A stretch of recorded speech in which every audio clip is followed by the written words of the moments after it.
Аяулы телекарапшылар, бүгінгі берімізді ноғай ярықладырушысы, активист, тарихшы, имкраевед Балбек Келдасовқа бағысланған. Балбек атамыз айлақ қызықлы, авыр яшауды өткен. Ол қиынлықтар балалай көрген. Ол қабға елардың, балалардың бірісі еді. Оның сау яшауы әділік үшін күреспен туған халқын ярықландырумен өткен. Балбек ағай Максим Горкинің данғы ақында хабардың жігітіндей болып, үйрек юқып алып, оның ярықлығын милетке салғалаған. Героиндай жігіт әдім болған. Тап сол кепті ол халқының өлінуіне өз күш қуатын заманын аямай жіберген. Оның жастығы ембілімге ұмтылыслығы ақында ұлы Руслан Келдасов болай хабарлайды.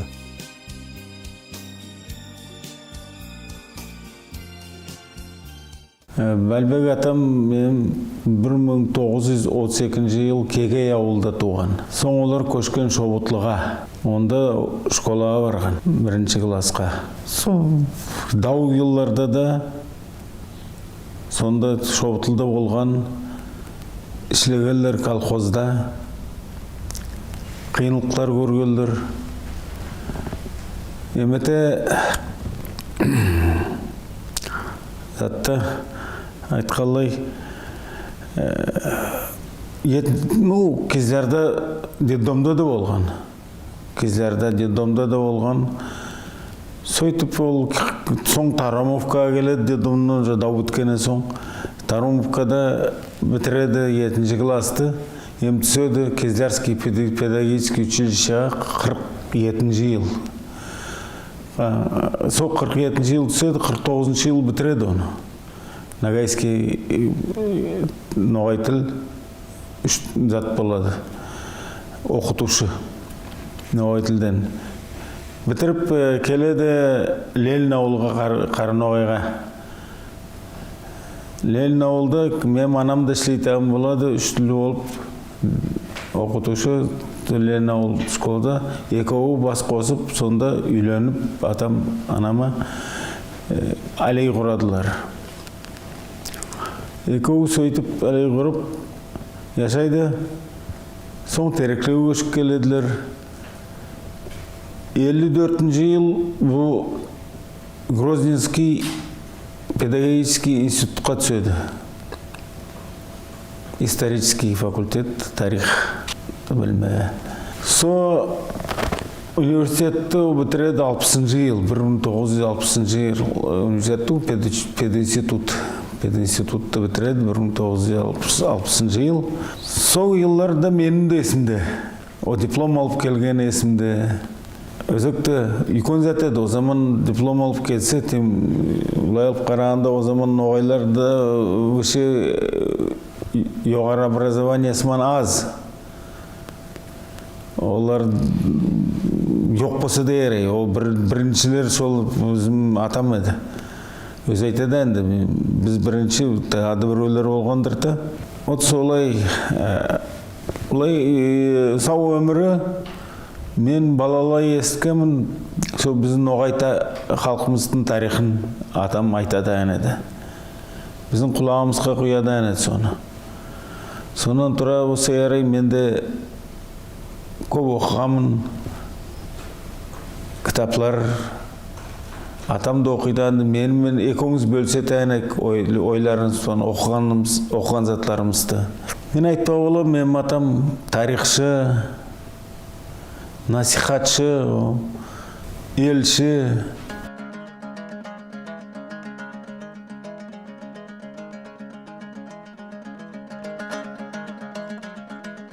2022 жыл Қараноғайда Балбек Келдасовтың жылы деп білдірілген. Районымыздың бәрі мектеплерінде де атамның естелігіне бағысланған кешіліктері, әйелі мен достарыман елғыслар озғарылғанлары. Ортотүбе ауыл мектебі де шетте қалмаған. Мектептің коллективі оқушылары елғысқа мінезлі әзірленген еділер.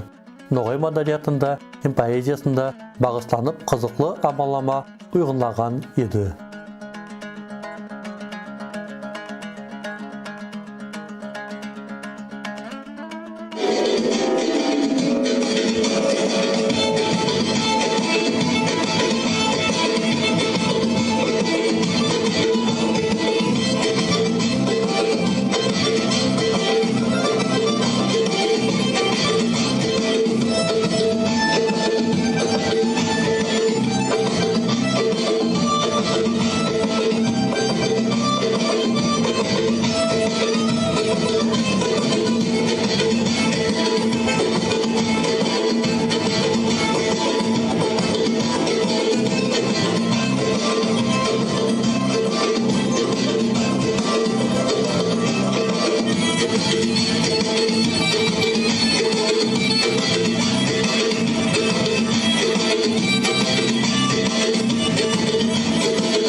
Келдасов үлкен мәні беретаған болған ноғай тілге. Орта түбе мектептің оқушылары ноғай тілге сақлауға қаратылған темады да кіргізгенлер. Оқушылар ятлаулар оқыдылар. Бәлбектің жолдасларын, еп айырын, ескерулерін тыңладылар.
Мектеп оқушыларыма жолығыста атамның қардашлары балаларға Бәлбектің қасиетін бір әру қылығы ақында хабарладылар. Ол білім алуға бек күшлі мәне беретіған болған. Білім қайтып табыла тағанын әру білге Бәлбек атамыз. Білім білдіруді бек бағалаған.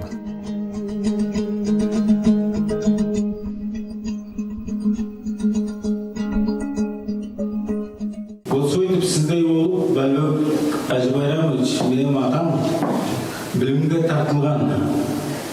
12 шақырым Шоғытлы ауылдан Таруновқа барып оқидан еді. Оқыған сөйтіп. Аш жылдар.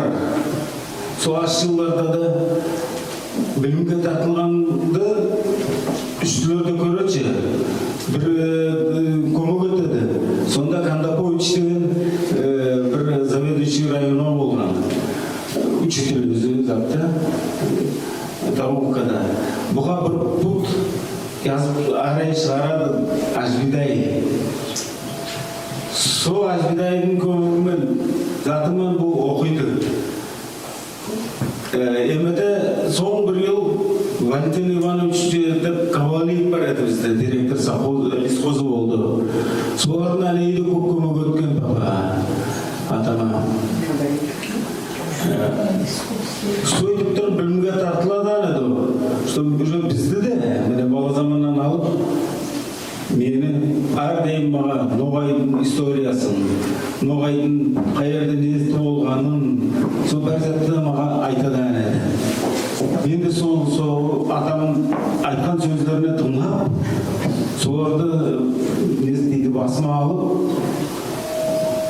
историямын да көп заниматься етеді, мен политологиямен заниматься еттім. Ленинградский университетте де оқыдым. Не істейтін келеді балалар? Міне, менің Бәлбек атам сол қиын жылдарда қайтып оқыған, сізге әлі міне біздің өкімет, біздің руководствомыз қайда сізге условия етеді. Міне қайда школаңыз бар, сыпайы. Оқыңыз, білім алыңыз.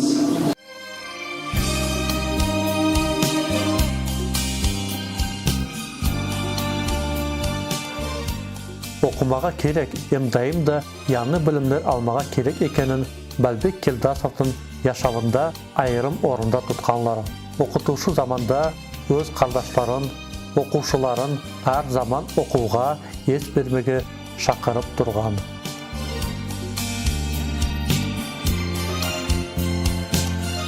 Ben bratımdan yaş zamanda yaşamadım. Biz отдельно тұрады Кизлярский районда мама, папа, сол Балбектің мамасы, менің мамам Кизлярский районда хутор Вышталка, может, біледі, әлі Сіраждың ауыл береянда, сонда тұрдық біз тоже. 63 год біз көшіп ояқтан келдік Ногайский районға, 63 годта. Ескіленің янда Мынерде кашарға, 3 кашар бар еді. Сонда папа келді, чабан болып істеді. Мен уже 5 класста едім. Терекліге мұнда школаға, интернатта тұрмадым. Мен Бәлбекте, со ағам үйінде кешек, Бәлбек үйінде Русланаларда тұрдым. И оқыдым мұнда Терекліде 5 класстан алып. И со ағам үйінде тұрдым Бәлбекаларда. Бәлбекке қалай сол ноғайларды бақыр знадим деп сөйтіп ноғайлармен кетті, ноғайлардан ақында сөйлеп, ноғайларды зат етіп. Да, не деп айтайын. Сол ағам сөйтіп, соң көзі көрмей бастады, уже көзі көрмеген заманда яяу, біреусіз өзі ориентирлерді біледі. Райком мында ескі затты. Сонда өзі яяу барадан еді. Дорожкалармен біледен еді. Біреу қабарласа келіп сөйлесоқта сразу сесінен біледен еді. Әдемді сөйлесе, сесінен біледі. Сен мін әдем ме деп сұрайдан еді. Още бір зат еді. Телефон, үйде телефон бар еді. Номер набирать еді, спокойно сөйлейді. Көзі көрмейді вообще. Набирать еді тұрып. Заттыдан хабарлайдан телефонынан любой жерден запомнить етіп қояды, телефонды запомнить еткен памяти күшіледі. Соң кешек бақыр мүскін болды, соң вообще сдавать етті, уже осал болды, осалап бастады. Соң сөйтіп бақыр ызында кетті. Сөйтіп ағаммен біз 5 аған іледік бәріміз. Мешкеде бар еді Меңдібай ағамыз, о да тайды, о да жоқ аны. Соң Мешкеден соң Қайырбек бар әліміне барғанда көрексіз, Қайырбек танисың сен. Қайырбек, соң мен. Соң Бисолтан да мініміз бар еді, о да жоқ бақыр. Әлі Қайырбек omыз қалдық, біз Қайырбек, міне ағам и мен. Бесеуден біз әлі 2 omыз қалдық. Şu yaşaуда.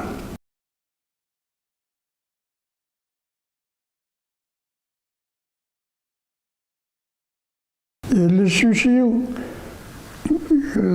podklassa men zat 53 yıl Balbek ağama geldim yaşama. Anam gitti bir. 53 yıl onun için onda yaşadım. İyi onda yaşap podklassқа onda бардым. 53 yıl Balbek Azberем ағам зат етті, школа преподаватель, школа зат оқытады. И біз балалар школаға бара алмайтын затқа. Ескеленде оқыдық біз. Ленин ауылда. Ертең көтеріп өлтейтін, кешті қатарбай келеді көтеріп. Сөйтіп, онсын терекліге өшіп келдік, Балбек ағаммен.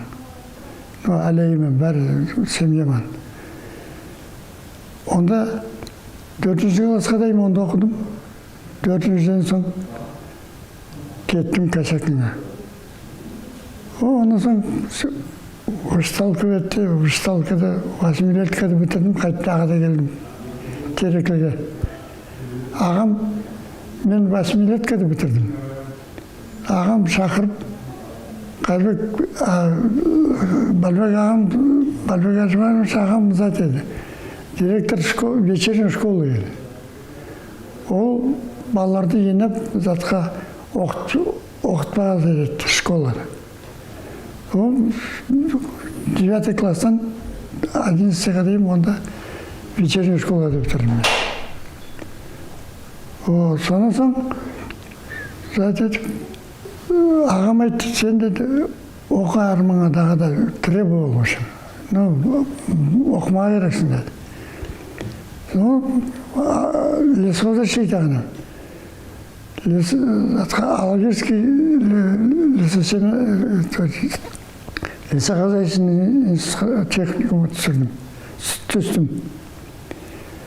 Түсіп оқымасайып қолғаным. Оқия түсіп келдім де, түсіп келген соң тасайып қолдым. Зачет деймін, не дейін, контроллері жазбайық бол. Бір күн аспардың ішінде қарайым, ертеменен ағам жүр. Ойлайым, ағам ертемен не түйір екен деп. Ағам әкесі естіпті біреулерден. Техникум тасаяқ болып тұр Қайырбектен. Әнесі. Маған айтады, мен сен үшін келдім мұнда дейді. Мен айтам, хабар бар, жүр кір үйге деді. Соң үйге кіргіздір, маған айтты, сен не техникум тасаяқ боласың. Немедленно олтыр, затларыңды жаз, контроллердің бәрінде. Оқып барды, бітір. Соны затетті де, требует етті. Соны соң оқыдым, оқып бітіріп, Бәлбек ағам контроллер тұрды құры, чтоб әрі көпті деп. Құлықта ішлегенде де солай, лесхозда әрі өтірше деп сөйтіп требует етті тұрды. Ағам бек затетті маған, шалысты оқығанымды. Тек мағаты бәріне шалысы тағынады, көмек ете тағынады. Соны бітірдім, кекшін көмікті оқыды, ішледім. Ағама болып көп затлар саяттым өшім. Сізге бөлік атай рассказал сізге? Доғылардан тұра, несін тұратаны, істөресін естін? Ондай затларды көбісін айтты ол. Едігердің ақында, затын ақында, бәтірлердің ақында, затларын, ноғайлардың ақында көп зат айтты. О, Астраханға затқа бәрігер жүріп, ноғайлардың, ноғай, татарда жазылған шаларды, ноғай деп көшірді. Оның соң Астраханға мен де барғаным, онда менің хозяйкам юқлар бар Астраханда. Олар разы болды менің ағама, что ноғай деп әткеніне.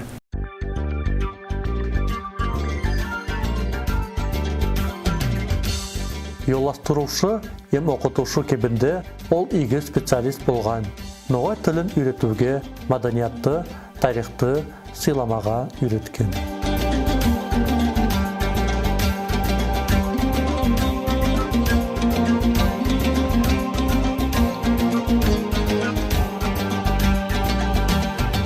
Я горжусь тем, что училась у Бальбека Аджибаровича.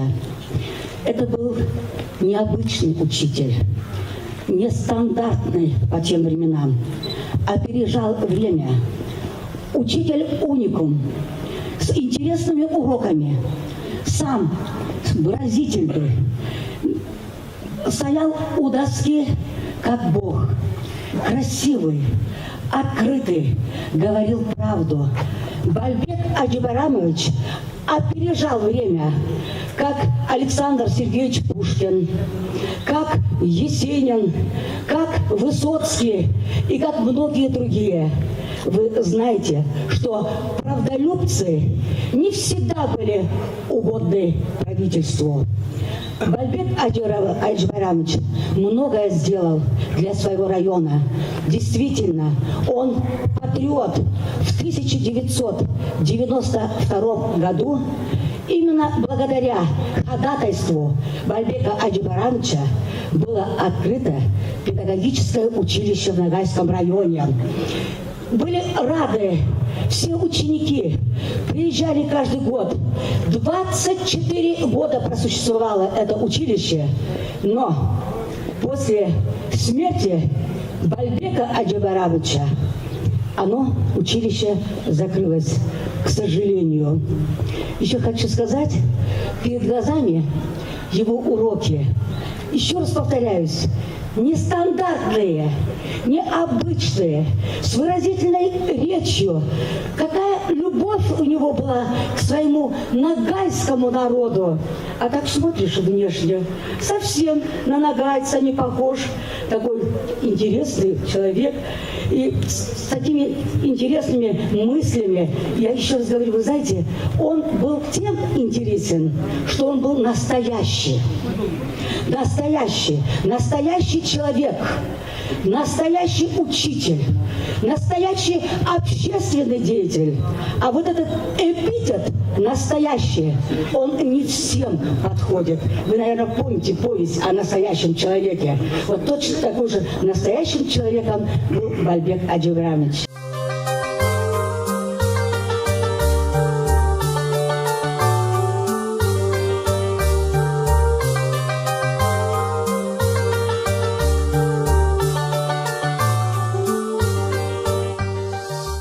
Zamanlar ozdular, Balbek'tin şalsулары өз жеміслерін берділер.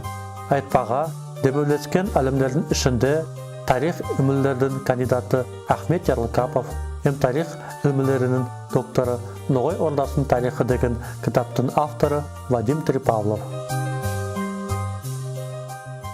Я нагайцем никогда не интересовался до определенного времени. Я был монголоведом, монголистом. Вот. Как раз исследовал Монгольскую империю.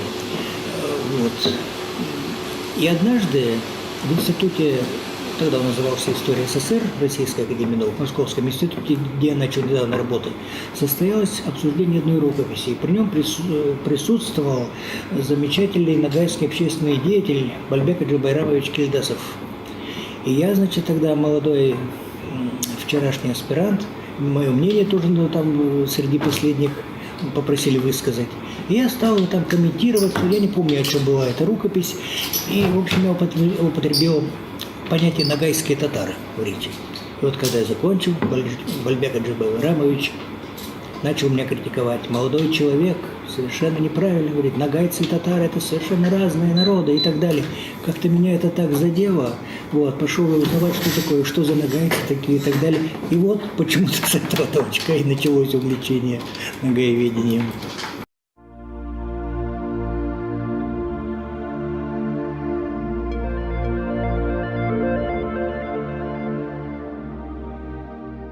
Совет yıllarında Ноғай халықты татарларлап яздырып, тамыры yok etpege күрескенлер.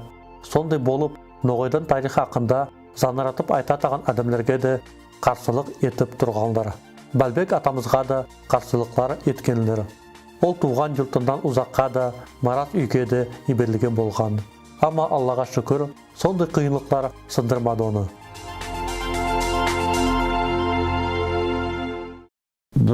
Бар еді халықтың арасында бірнеше олар аңламайды алылар.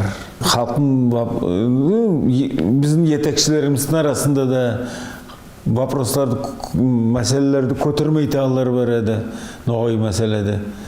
От соларға жүрегі ауырайтан еді, ашидан еді. Бұлар не етеді, бұлар біздің халықтың адамлары, бұлар қалай көтермейді міне ердің мәселелерін, экологияның мәселелерін нетте көтермейділер деп. Соға біраз яна ауырайтан еді. Мен қараймын әлі. О заманғы аңламайды аллардың арасында әлі міне оның еткен құлықларын оценивать етіп сөйлейті аллар бар. Аңлайдылар. Халыққа керек екен ондай зат. Ондай адамдар керек халыққа. Білдіргендей, біз кім екенбіз, біз бар халықтардың арасында теңбіз, біз кемту біреуден деп, сойтып айтады әнеді, сойылға салаты әнеді ясыларды. Өктемсіңіз сіз Ноғай екеніңізге деп. Ол никогда не останавливался, барата әнеді, любой әні заттарға, музейлерге заттарға кететі әнеді. Несмотря на, айтқан заманда, на небольшой семейный бюджет, все равно он умудрялся вот это все использовать и барып келетан, этетан затын барып этетан любой жерде. Документы там какие надо, исторические факты, доказать чего-то там бара юретан сөйтіп. Вот, бізге, ну, айтам же, құры история в основном история. Исторические данные вот эти вот, он говорил, доказывал нам тоже говорил, да. Былай болмарып, анау алай болматырық, вот все это все осталось в моей памяти. Вот. Ондай лишний сөзі жоқ еді, былай айтатан. И честнейший человек был. Он не терпел, дұрыс сөйлемейді аларға қарсы болмайды аны, шығап болмайды аны. Ондай адамдар болады, бір кривотолка сөйлейді аны. Білесің, ондайлар сразу оны вычислял, айтады аны, мына адам мына бұлай, о сақ болмары онан. Вот так он изъяснялся, біз үйретті аны сөйтіп.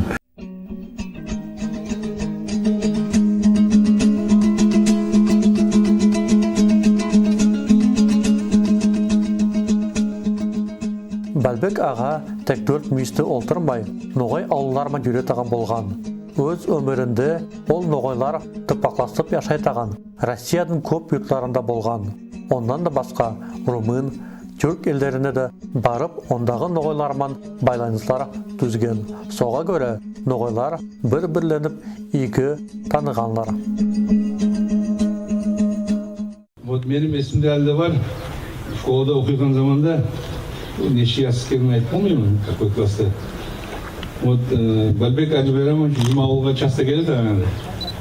Ауылда біздің, Бәлбек Ажбайрамовичтің қардашлары бар еді, Муслимовой.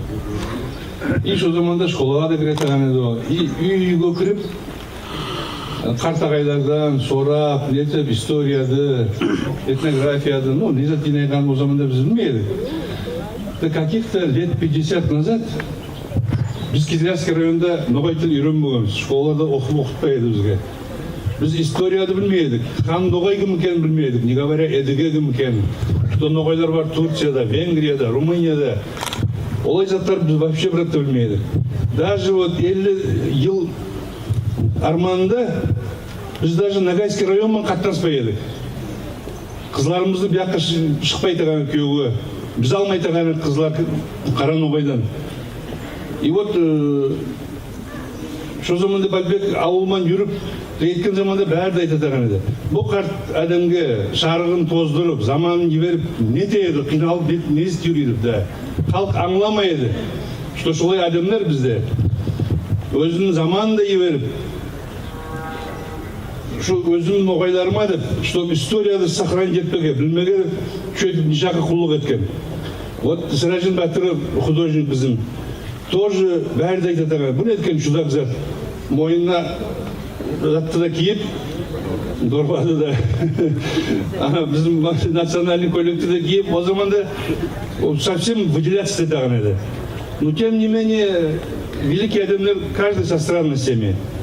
Олар көп құлық етті ноғай халқымызға. Жоны біз мұтпаға тарттуымыз. Сау елге, сау дүнияға айтты, сау планетаға ноғай деген халық бар. Ол бек жүректі демек. Былай қарасам, ол бір маға үреді, нетеді. Ай, бір зат айтсам, ай, арапайым ау, ай, қызым ау, деп біз айтеді ма. Оның бек жүректі дем болған. Аттасындай жүрегі болған ол адамның. Ол өктім әдем болған. Ол болмаса, ол просто ялаң бастап айтуға болады. Сөйтіп кетіп, Москваға бар затты да архивтерден шығарып, той шайытлаған, міне, Юсуповлар бар ма, ондай ешақлы тұқымлар бар, ондай көп. Олар бар. Біз о заманларда міне халық айтатан еді. Көбісі ұшын көрмейтан еді. Ол қайдай сөздерді де, қайдай топонимикады да, ол ноғай мәнесін табатан еді. Сонын, міне, Руслан айтып кетті, 600 жылдықты. О байрам болмағысы болмайған. Біреудің есінде де өғыды. Мұңлаған халық келді мұнда. Біз оларды қайда яққарып, қайда тұрғызайық? О zaman жоқ, гостиница да жоқ. Бәрі де үйлеріне кеттілер. Ат шабышта болды. Қалай термелер салдық, бір суық күн өді. Қалай ученыйлар келді. Ол ученыйларды бұл зат болғы шайын. Ноғайлардың ноғай екенін шайытлау үшін оларды біледі анеді. Оларды ол просто свои люди были они, на одной ноте говорили. Bir мәнеде, bir тілде сөйлегендер олар. Олар, Бәлбек Әжі Байрамовичқа шайып болған ноғай екен. Татар туы, қазақ туы, тек ноғай. Юсуповлар да ноғай. Ондай көп адамдар бізде болған.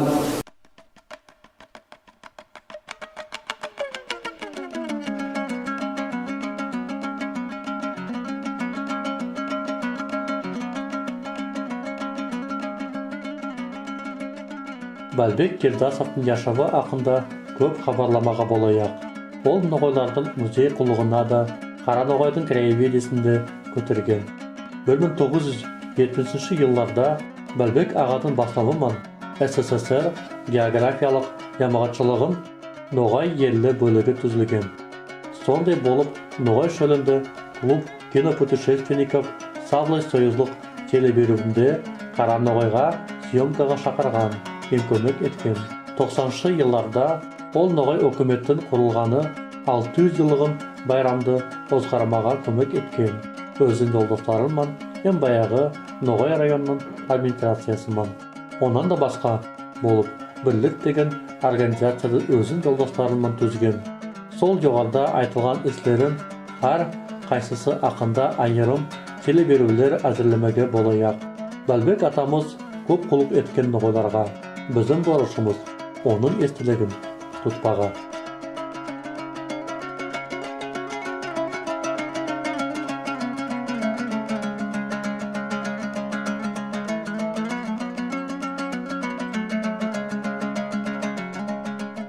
Оны міне дегенде айту қиын, ондай затты оценка беруді.